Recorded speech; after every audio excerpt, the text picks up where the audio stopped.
ನಮಸ್ಕಾರ ಫ್ರೆಂಡ್ಸ್, ಇವತ್ತು ಮಾಡೋಣ ವೆನಿಲಾ ಐಸ್ ಕ್ರೀಮ್. ಅದನ್ನು ಹೇಗೆ ಮಾಡೋದಂತ ನೋಡೋಣ ಬನ್ನಿ. ಈಗ ಅದಕ್ಕೆ ಬೇಕಾದ ಸಾಮಾನನ್ನು ನೋಡೋಣ.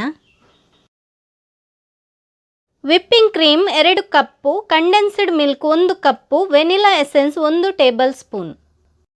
ಈಗ ಒಂದು ಪಾತ್ರೆಯಲ್ಲಿ ಐಸನ್ನು ತಗೊಂಡಿದ್ದೇನೆ. ಅದರ ಮೇಲೆ ಇನ್ನೊಂದು ಪಾತ್ರೆಯನ್ನು ಇಡ್ತಾ ಇದ್ದೇನೆ. ಆ ಪಾತ್ರೆಗೆ ಈಗ ವಿಪ್ಪಿಂಗ್ ಕ್ರೀಮನ್ನು ನಾವಿಲ್ಲಿ ಹಾಕ್ಕೊಳ್ಬೇಕು. ನಾನಿಲ್ಲಿ 2 ಕಪ್ಪು ವಿಪ್ಪಿಂಗ್ ಕ್ರೀಮನ್ನು ತಗೊಂಡಿದ್ದೇನೆ. ಅಡಿಗೆ ಐಸಿಟ್ಟು ಕ್ರೀಮನ್ನು ವಿಪ್ ಮಾಡುವುದರಿಂದ ಕ್ರೀಮ್ ಬೇಗನೆ ವಿಪ್ ಆಗುತ್ತೆ. ಅದಕ್ಕಾಗಿ ಅಡಿಗೆ ಐಸಿಟ್ಟು ಕ್ರೀಮನ್ನು ವಿಪ್ ಮಾಡಿಕೊಳ್ಬೇಕು. ಇಲ್ಲಿ ನಾನು ಎಲೆಕ್ಟ್ರಿಕ್ ಬೀಟರನ್ನು ಯೂಸ್ ಮಾಡಿ ಕ್ರೀಮನ್ನು ಬೀಟ್ ಮಾಡ್ತಾ ಇದ್ದೇನೆ. 1-1.5 ನಿಮಿಷ ಕ್ರೀಮನ್ನು ಬೀಟ್ ಮಾಡಿದ ನಂತರ ಈಗ ಕಂಡೆನ್ಸ್ಡ್ ಮಿಲ್ಕನ್ನು ಅದಕ್ಕೆ ಹಾಕ್ಕೊಳ್ತಾ ಇದ್ದೇನೆ.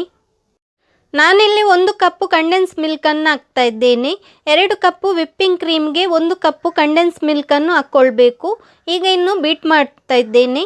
ಸ್ವಲ್ಪ ಹೊತ್ತಿನ ನಂತರ ಈಗ ವೆನಿಲಾ ಎಸೆನ್ಸನ್ನು ಹಾಕ್ತಾ ಇದ್ದೇನೆ. 1 ಟೇಬಲ್ ಸ್ಪೂನು ವೆನಿಲಾ ಎಸೆನ್ಸನ್ನು ನಾನಿಲ್ಲಿ ತಗೊಂಡಿದ್ದೇನೆ. ಈಗ ಅದನ್ನು ಹಾಕಿ ಬೀಟ್ ಮಾಡ್ತಾ ಇದ್ದೇನೆ. 1-2 ನಿಮಿಷ ಇನ್ನು ಇದನ್ನು ಬೀಟ್ ಮಾಡಿಕೊಳ್ಬೇಕು. ಈಗ ಬೀಟ್ ಮಾಡಿ ಆಗಿದೆ. ಕ್ರೀಮ್ ರೆಡಿ ಆಗಿದೆ. ಈಗ ಇದನ್ನೊಂದು ಬಾಕ್ಸಿಗೆ ಹಾಕೋಣ.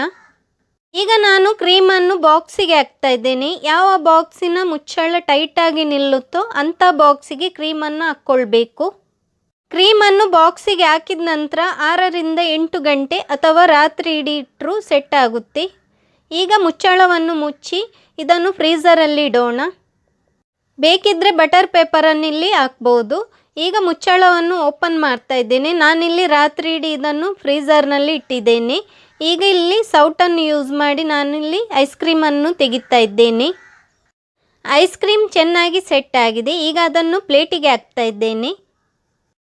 ವೆನಿಲಾ ಐಸ್ ಕ್ರೀಮ್ ಹೇಗೆ ಉಂಟಂತ ಕಮೆಂಟ್ ಮಾಡಿ ತಿಳಿಸಿ. ನನ್ನ ಚಾನಲನ್ನು ಸಬ್ಸ್ಕ್ರೈಬ್ ಮಾಡದಿದ್ದಲ್ಲಿ ಸಬ್ಸ್ಕ್ರೈಬ್ ಮಾಡಲು ಮರೆಯದಿರಿ.